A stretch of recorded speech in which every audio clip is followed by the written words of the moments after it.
these rum and raisin truffles, first thing I'm taking is 2 tablespoons raisins and running them in a chopper. You can also chop them with knife or use them as whole as per your liking. Next, I'm going to soak these raisins in 2 tablespoons of rum for at least an hour.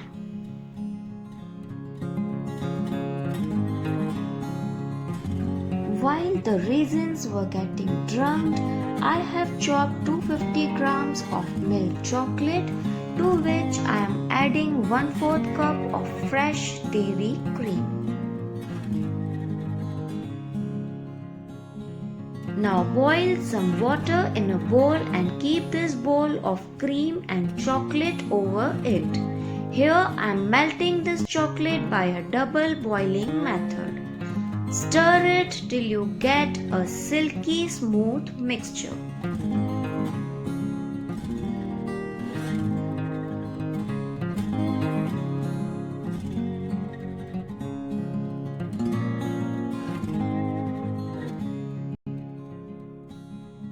Now remove this chocolate silk from the boiler and add these rum-soaked raisins to it. Give a nice mix and let this set in the refrigerator for minimum 2 hours.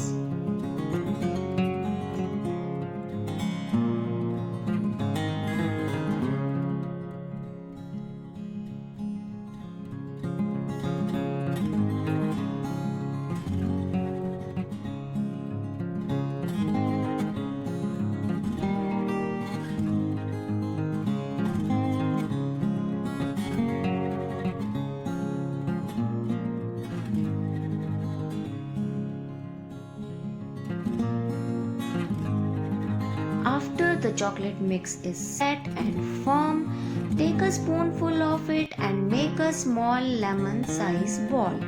Traditionally, chocolate truffles are rolled into unsweetened cocoa powder.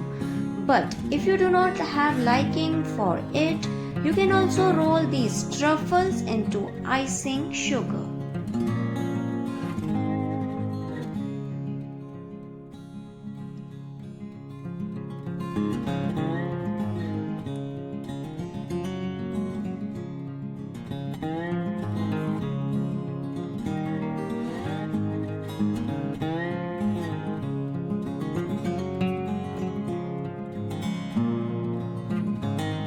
So yes, our melt-in-mouth rum and raisin chocolate truffles are ready. Surprise your loved ones by making these easy and chocolatey treat. And don't forget to hit the like button and share this video with your friends and family. See you soon in the next video. Till then, stay fabulous.